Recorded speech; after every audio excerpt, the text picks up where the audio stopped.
Ya, kita hari ini mulai buku Who Moved My Cheese ya. Ya, ini pasti udah penasaran nih kejunya di mana nih. Hmm. Ya, kita mau baca. Aku udah lama. Oke. Dari mana ini ya? Dari Hmm, mana ya? Sebentar, soalnya banyak Oh, oke. banyak Bagian dari diri kita penghargaannya ya. juga. Setelah daftar isi aja. Setelah daftar isi. Oke. Ada juga ini loh, rencana terbaik tikus dan manusia sebelumnya. Itu enggak ya? Kehidupan bukanlah jalan yang lurus dan mudah dilalui di mana kita bisa bebas bepergian tanpa halangan.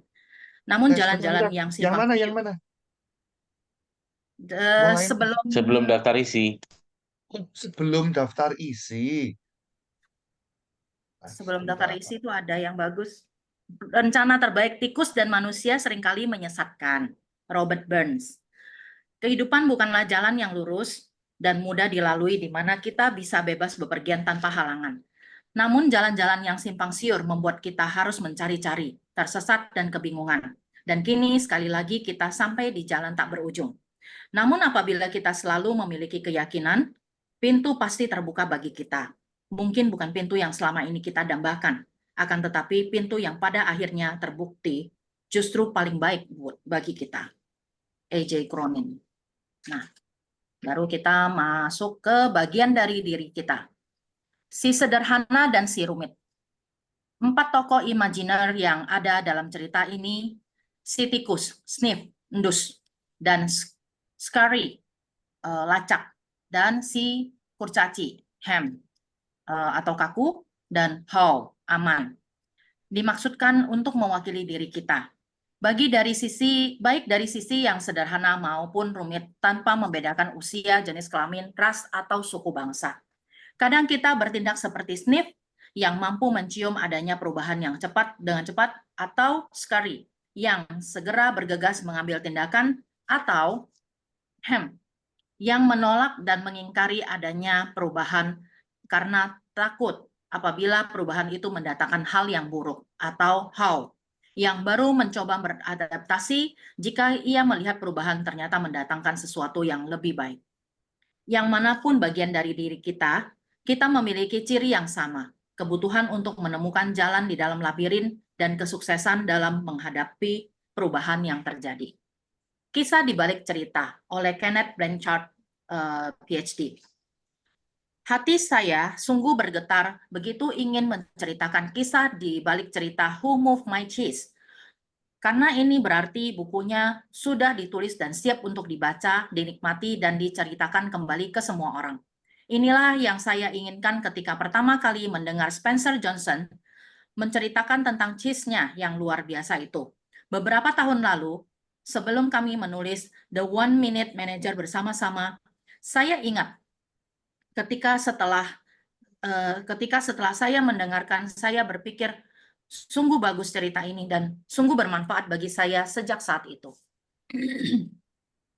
Who Moved My Cheese adalah kisah tentang perubahan yang terjadi di sebuah labirin di mana terdapat 4 tokoh yang sangat menarik pergi mencari cheese. Cheese ini adalah perumpamaan tentang hal-hal yang kita inginkan dalam hidup ini, baik itu pekerjaan, hubungan, uang, rumah yang besar, kebebasan, kesehatan, pengakuan, kedamaian batin, atau bahkan kegiatan ringan seperti lari pagi atau golf.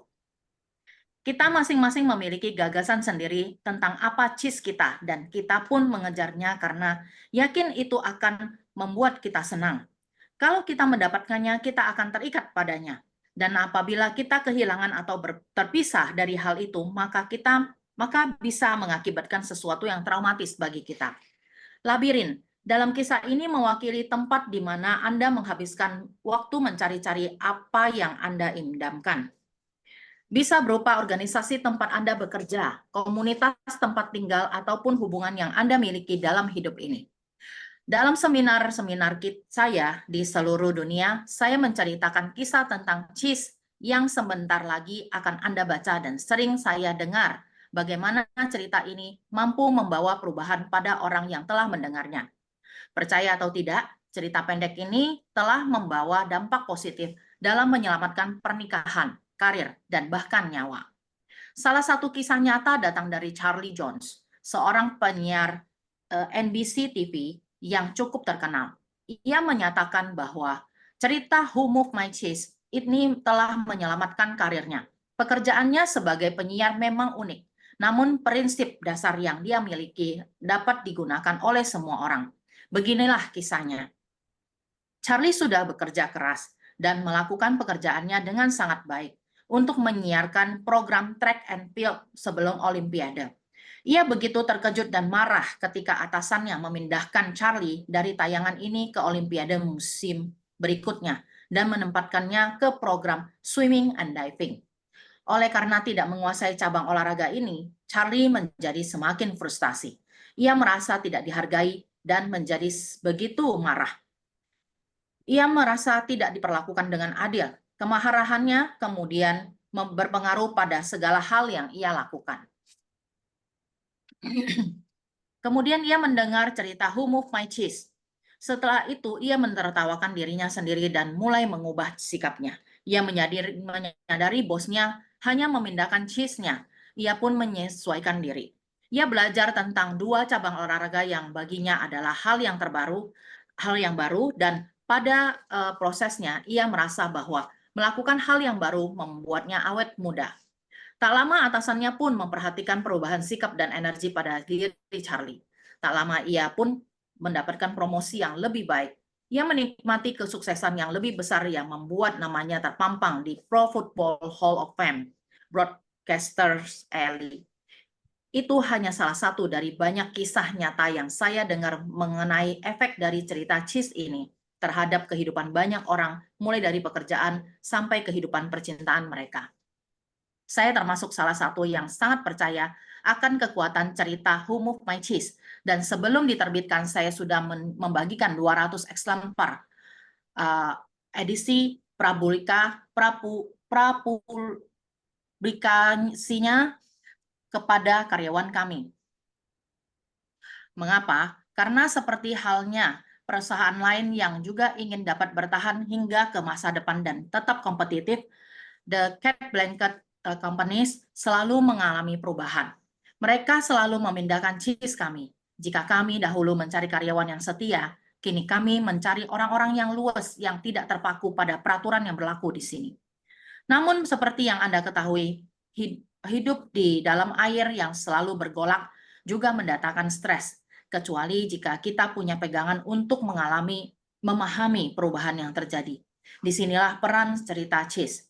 Ketika saya menceritakan tentang cerita tersebut dan kemudian mereka membaca Who Moved My Cheese, Anda akan merasakan lepasnya energi negatif. Satu demi satu, orang yang tiap departemen keluar dari ruangan mereka dan mendatangi saya untuk berterima kasih karena telah memberikan buku tersebut dan mengatakan betapa buku tersebut telah membantu mereka memahami perubahan yang terjadi di perusahaan kami. Percayalah, cerita perumpamaan pendek ini, walaupun hanya memerlukan waktu sebentar untuk membacanya, namun dampaknya luar biasa. Saat Anda membalikkan halaman, Anda akan menjumpai 3 bagian dalam buku ini. Bagian yang pertama adalah pertemuan. Bekas teman-teman sekelas bertemu saat diadakan reuni kelas, mereka bertukar pikiran tentang perubahan yang terjadi dalam kehidupan mereka.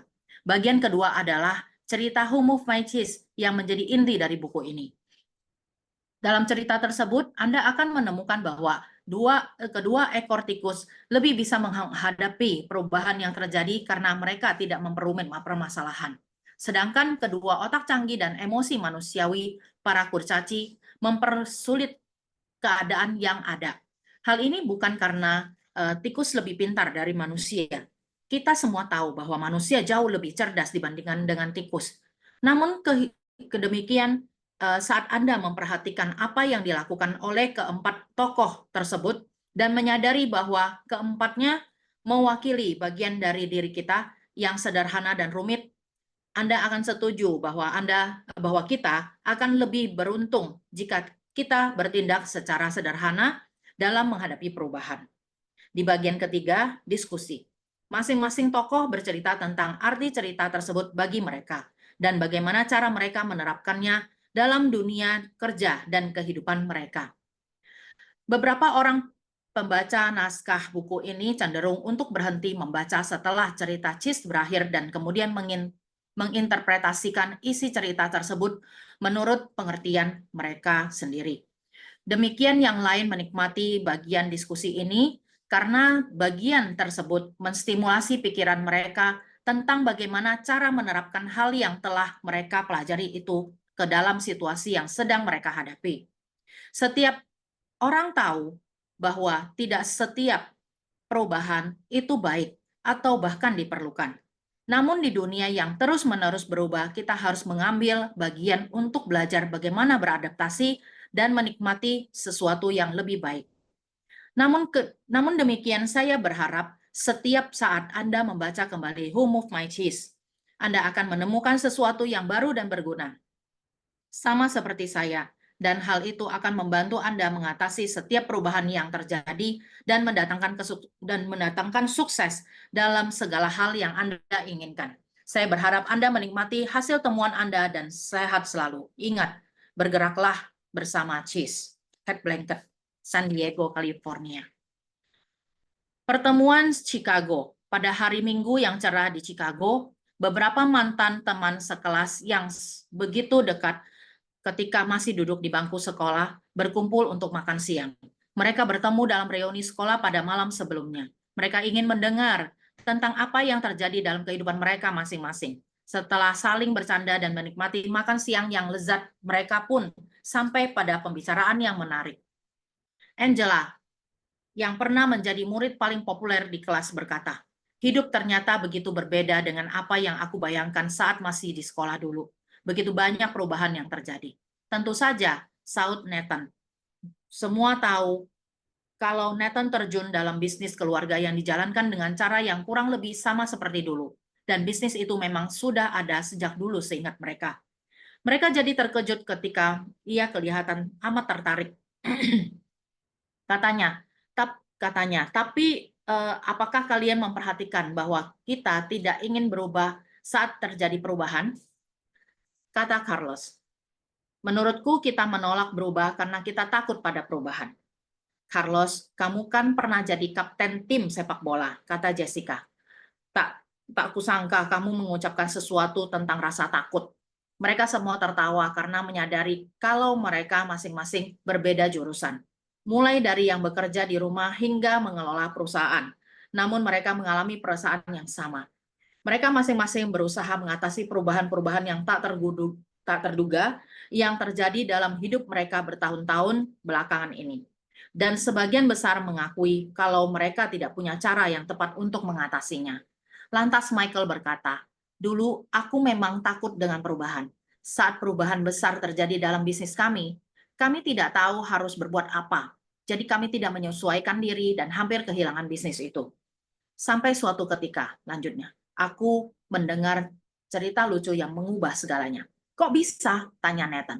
"Cerita itu mengubah caraku memandang perubahan. Dari kehilangan sesuatu menjadi mendapatkan sesuatu. Dan cerita itu juga menunjukkan bagaimana cara melakukannya. Segera setelah itu segala hal menjadi lebih baik. Baik itu di pekerjaan maupun kehidupanku." Pada awalnya aku terusik karena ceritanya sederhana sekali. Mirip seperti yang biasa kita dengar di sekolah. Lalu aku sadar bahwa yang mengusikku adalah diriku sendiri, karena tidak melihat kenyataan dan melakukan apa yang tepat saat perubahan itu terjadi. Saat menyadari bahwa keempat tokoh dalam cerita ini mewakili perwujudan diriku sendiri, aku lalu memutuskan ingin jadi seperti siapa dan aku segera berubah. Setelah itu, aku ceritakan kisah ini ke beberapa orang di perusahaan. Mereka pun menceritakannya kembali ke orang lain, dan bisnis kami pun menjadi semakin baik karena sebagian besar hingga bisa beradaptasi dengan lebih baik. Dan seperti halnya aku, banyak yang bilang cerita ini juga membantu kehidupan pribadi mereka. Akan tetapi ada juga beberapa orang yang merasa tidak dapat apa-apa dari cerita ini. Mereka sudah tahu dan menerapkannya dalam hidup mereka, atau yang lebih sering terjadi adalah mereka merasa sudah tahu semua dan tidak mau belajar. Mereka tidak bisa melihat mengapa banyak sekali orang yang mendapat manfaat dari cerita ini. Ketika salah satu eksekutif senior, dia orang yang sulit beradaptasi, mengatakan kalau cerita ini hanya membuang-buang waktunya saja, teman-teman yang lain menjadikannya bahan olokan dengan mengatakan kalau mereka tahu siapa dia dalam cerita itu, yaitu tokoh yang tidak mau belajar sesuatu dan tidak mau berubah. Bagaimana sih ceritanya? Tanya Angela. Judulnya Who Moved My Cheese? Semua tertawa. Aku sudah mulai suka nih, kata Carlos. Coba ceritakan, siapa tahu bermanfaat untuk kami masing-masing. Tentu, jawab Michael. Ceritanya pendek kok. Ia pun mulai bercerita. Buset, baru mulai cerita. Cerita, Dan Who sudah Moved My Cheese? dan sudah 8.15 loh. Iya, Jadi sudah ya kok? ya harusnya sudah ya. Kita kalau lanjut nanti bablas loh waktunya. Ya, menarik. Ya memang sih belum belum belum bisa kita bahas apa-apa dari hari ini ya. Minimal kalau saya boleh ngasih pengantar ya buat teman-teman. Ini kan hari ini kita buku baru lagi ya. Jadi kalau boleh saya ngasih pengantar, ya intinya sepertinya ya kalau kita mau ngelihat meraba nih isi bukunya, intinya tuh kita akan belajar untuk mengatasi perubahan. Dan kita semua tahu bahwa di dunia ini yang tidak pernah berubah itu adalah perubahan itu sendiri. Ya kan? Jadi kalau kita ini tidak mau berubah, ya kan, intinya kita tuh tidak beradaptasi ya kita bisa tergilas. Ya, jadi itu sih yang saya lihat sepertinya nanti akan membahas itu. Cuman menarik aja sih. Saya juga penasaran sih, ya kan. Nah, kok belum pernah Makanya dibaca? saya pernah tapi itu 20 tahun yang lalu. Jadi saya lupa detailnya, ya kan. Jadi ya terima kasih Pak Ronald untuk merekomendasikan buku ini. Kan jujur buku ini saya baca pada waktu 20 tahun yang lalu. Saya pertama kali di HD, ya kan. Detailnya saya lupa, ya kan. Cuman ada beberapa poin-poin yang ya seperti biasa lah ya. Ada yang saya garisin, ya kan. Cuman memang terus terang buku ini sudah lama sekali nggak saya buka. Jadi menarik sih. Ini mungkin hari ini teman-teman bergabung juga kepengen nyari kejunya kali ya. Atau nyari pelakunya. Siapa yang mindahin keju saya ya? Pantesan keju saya di dapur kok nggak ada. Gitu. Ya, mungkin ada yang mau sharing sesuatu dulu nggak dari pengantar ini? Terus baru pengantar nih, belum cerita loh. Jadi ceritanya besok ya, karena ini selamat datang buat teman-teman ya. Saya lihat beberapa teman-teman baru, ya kan, selamat datang di komunitas baca buku, ya kan. Jadi kita tuh ingin meluangkan teman-teman 15 menit baca, 15 menit diskusi, ya kan, dan kita lakukan Selasa sampai Jumat. Tujuannya adalah, salah satunya adalah untuk kita tuh ngecas di saat pagi hari. Saya percaya, jadi di sini kalau sekarang nggak apa-apa teman-teman. Saya tahu, terutama teman-teman yang masih belum full time di HD, ya kan. Jadi Anda masih melakukan pekerjaan lain, ya kan. Bahkan nggak cuma full time ya, ibu rumah tangga pun jam segini itu pasti masih masih masak lah atau apapun. Jadi saran saya nggak apa-apa, pakai headset aja. Jadi mungkin jangan bosan-bosan dengerin suara saya, mungkin suaranya teman-teman nanti kita diskusi. Tapi kalau Anda ingin terdorong, teman-teman ingin bertanya atau ingin komentar, chat aja enggak apa-apa. Nanti kita akan bacakan. Ya. Jadi kita komitmen setiap hari. Saya berusaha hanya 30 menit, teman-teman. Ya. Meskipun seringkali kalau diskusinya lagi asik itu sering lebih. Ya. Tapi intinya 15 menit baca, 15 menit diskusi. Ya. Tapi karena hari ini belum ada yang didiskusikan, karena kalau bacanya dilanjut sampai 8.30, kita pasti lebih dong, nanti diskusinya jadi lama-lama. Jadi mungkin yang hari ini saya, kalau nggak ada pertanyaan, kita selesai dulu hari ini. Pak Ronald mungkin ada komentar?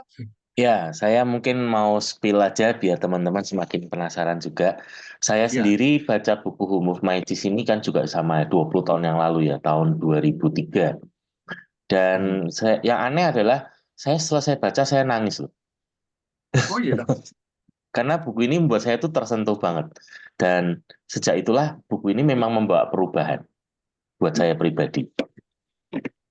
Wah, ini saya juga baru dengar nih. Ada yang baca Hubung Majis nangis lagi. Itu kakinya keinjek nggak?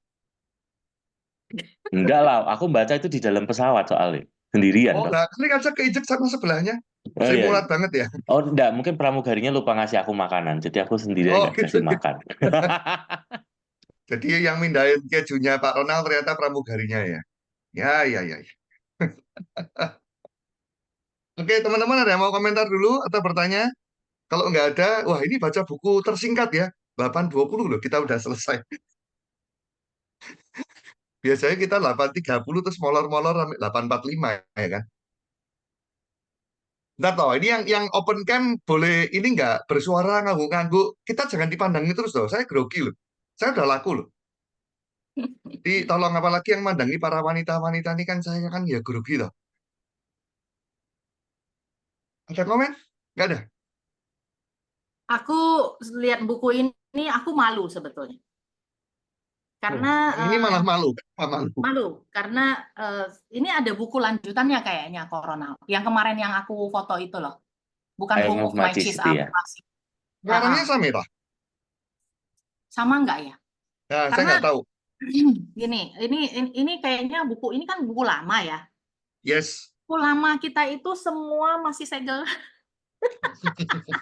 Jadi ketahuan ya, bukunya dibeli tapi nggak dibaca. Ayo, Makanya ada yang mau ngaku nggak? aku Siapa bersyukur yang sudah banget, punya belum baca? bersyukur banget sih. Aku bersyukur banget bisa ikut komunitas ini karena dengan komunitas inilah yang membuat aku bisa baca berbuku-buku gitu ya di sini dan bisa memahami bahwa ya di HDI ini nggak cuman melulu tentang eh, jualan produk, bisnis atau apapun gitu ya, tapi benar-benar bisa mengubah ya kehidupan gitu ya, rumah tangga. Karena baca prakatanya aja, aku tuh ngerasa, wah ini mah kayaknya buatku juga nih, tertampar gitu loh. Karena aku adalah orang yang kadang-kadang agak sulit untuk menerima perubahan gitu. Jadi penasaran juga dengan buku ini. Jadi teman-teman Itu. juga jangan malu ya. Jadi yang diceritakan Ceria, saya yakin itu terjadi di semua orang. Karena tanpa disadari, teman-teman, manusia itu hidup ya. Kalau saya perhatikan ya, manusia hidup itu dalam tanda kutip itu membangun zona nyaman. Itu menurut saya hampir semua. Saya nggak berani ngomong semua ya. Tapi kalau saya bilang tuh hampir semua. Bahkan kan tadi kan diceritakan kan di awal bahwa di tempat pekerjaan, ya kan, kenapa kok juga dilakukan banyak perubahan-perubahan, ya kan? Ya, karena itu tadi, karena orang itu cenderung membangun zona nyaman. Padahal pada waktu kita ini masuk dalam, sekali lagi tidak ada yang salah dengan zona nyaman, teman-teman. Ya. Akan tetapi, pada waktu kita ini betul-betul mulai stuck, kalau kita melihat dari hukum pertumbuhan, ya kan, itu eh, stagnasi itu sebenarnya adalah tanda kita tuh mau mati, ya kan? Makanya ini saya yakin bahwa ini akan berlaku untuk semuanya ya. Kayak Ceria bilang mungkin dalam kehidupan pernikahan atau apapun. Saya yakin ini akan menginspirasi sih. Ya, jadi perubahan itu apa ya istilahnya? Kita yang harus tahu bagaimana merespon tentang perubahan. Ya, contoh ya kan. Kita yang lihat hari ini perubahan-perubahan ya kan. Tapi nggak perlu heboh ya teman-teman, nggak perlu heboh ya kan.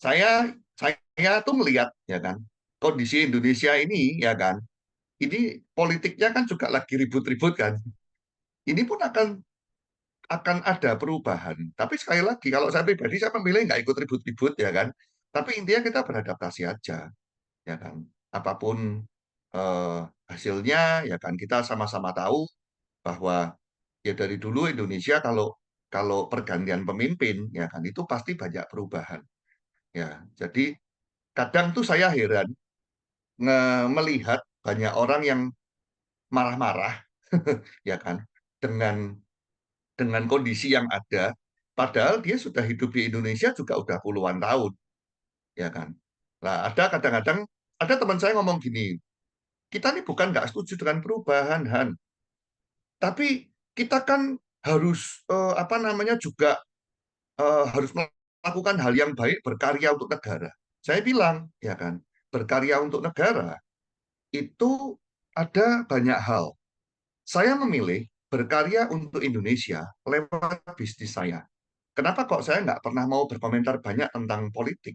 Karena buat saya komentar di luar nggak ada gunanya. Jadi kalau saya, atau mungkin saya ngomong sama teman saya pada waktu, kalau kamu memang mau terlibat dalam politik, masuk ke dunia politik, saya bilang.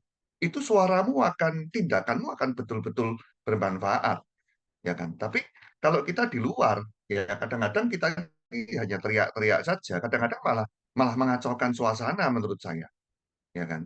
Jadi kita berkarya, saya pribadi melihat bahwa kita berkarya di bidang kita masing-masing, ya kan? Saya percaya kok dengan komunitas baca buku ini luar biasa ya teman-teman. Banyak kan teman-teman yang bilang bahwa, aduh aku kalau baca buku tuh susah, betul ya? Satu buku belum tentu 1 tahun, ya kan? Komunitas baca buku ini baru teman-teman. 1,5 tahun aja belum ada ya? Belum 1,5 tahun. Belum ada ya. Jadi komunitas baca buku ini belum jalan 1,5 tahun, tapi kita sudah menghabiskan 13 buku. Luar biasa ya. Padahal kalau kita baca buku sendiri, satu buku, 1 tahun belum tentu habis. Ya, tapi kita ngikutin Selasa sampai Jumat, kita hanya komitmen ya kan setengah jam, 30 menit, 30 menit, 30 menit, ya kan yang luar biasa. Ya, belum 1,5 tahun, 13 buku loh. Berarti ini buku ke-14 ya.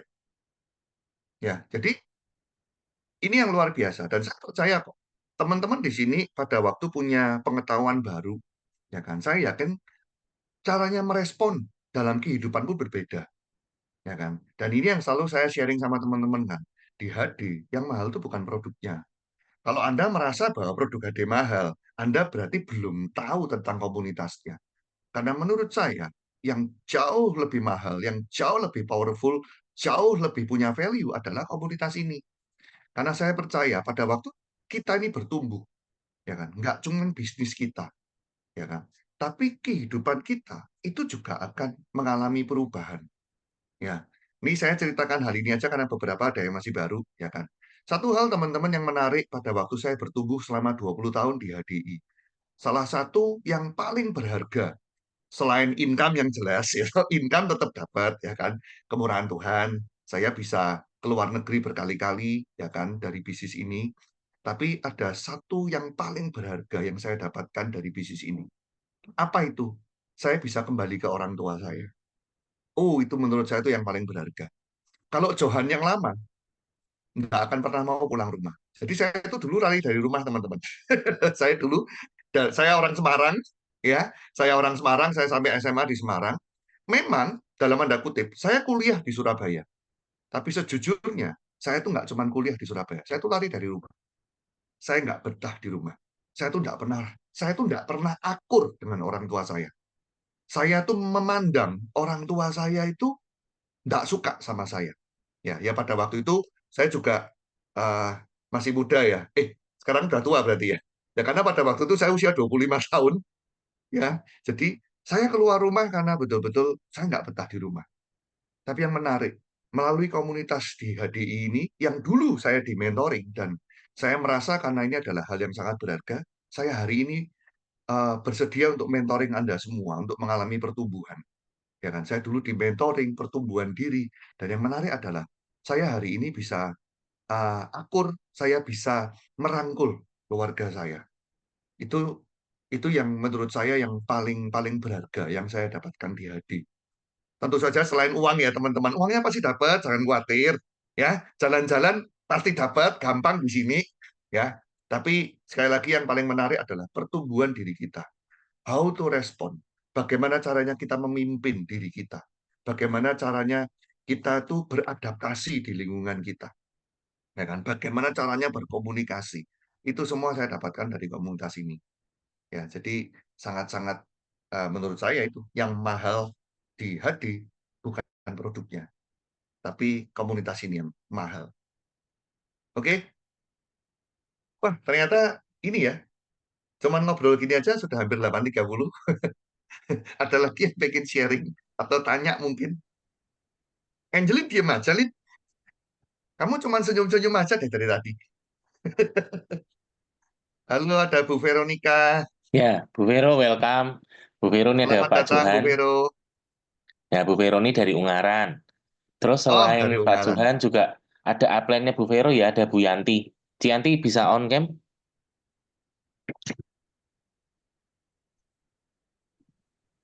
Belum bisa, maaf. Oh Oh ya, iya. ya wis. Oke. Oke, teman-teman ada yang mau sharing? Nggak ada? Kalau nggak ada, mungkin kita tutup dengan doa bersama. Dan ini pun teman-teman ya, doa bersamanya. Saya sih sebetulnya kepinginnya kita tuh giliran. Jadi Anda agama apapun, saya izinkan untuk Anda tuh mimpin, ya kan? Dan kita ngikut, ya. Jadi saya sih berharapnya begitu. Cuman saya tahu kadang-kadang teman-teman malu-malu, ya kan? Jadi kesannya kayak akhirnya yang mimpin doa ini selalu yang Kristiani. Padahal saya tuh mempersilahkan loh yang lain dan saya tidak keberatan. Siapa yang mau pimpin doa hari ini?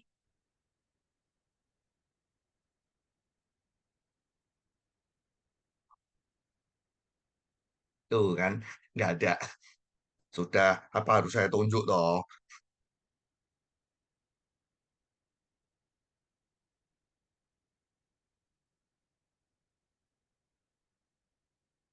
Nggak ada beneran.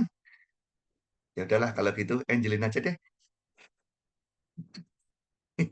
Hati-hati loh ya. Pokoknya kalau mengajukan diri saya yang nunjuk. Jadi suka-suka saya. Ya, kita doa sama-sama. Ya, mari kita berdoa. Tuhan, terima kasih buat hari ini kami boleh berkumpul untuk membaca buku yang baru. Bantu kami juga ya Tuhan agar kami bisa dengan membaca buku yang baru ini nanti beberapa minggu ke depan ini nantinya kami juga bisa menyerap berbagai ilmu yang ada di dalam buku ini. Dan sebentar lagi juga ya Tuhan kami mau beraktivitas, kami mau menjalankan berbagai kegiatan, sertai dan lindungi kami dan berkati kami ya Tuhan, agar segala sesuatu yang kami kerjakan ini boleh menjadi berkat bagi setiap orang dan juga boleh membantu semua siapapun yang ada di sekitar kami dan juga yang membutuhkan, dan juga untuk semua orang, setiap orang yang di dalam rumah kami maupun yang kami tinggalkan saat kami berkegiatan. Kami mohon Kau boleh lindungi dan berkati dan juga berikan kesehatan agar kami semua tetap sehat dan tetap bisa berkumpul bersama-sama dan bersyukur kepadamu. Terima kasih ya Tuhan, doa ini kami serahkan kepadamu untuk hari ini. Amin. Amin. Oke, yuk Ya, kita foto. open cam sebentar yuk, kita foto. Nggak apa-apa, lumayan buat story. 1, Ada yang open cam lagi? 2. Ya, tak tunggu bikin. Ya, Cikrik. siapa lagi open cam? Boleh loh, buat story lumayan teman-teman. Oke. Oke, oke. Kalau gitu kita mulai besok. Wah, besok excited nih, ceritanya mulai soalnya. Sampai ketemu besok teman-teman. Ya, Sampai besok. sampai besok. Sorry, Kian, boleh stay dulu nggak? Yang lain teman-teman boleh leave, ya kan? Ceria kalau ada waktu boleh stay sebentar juga. Siapa lagi ya?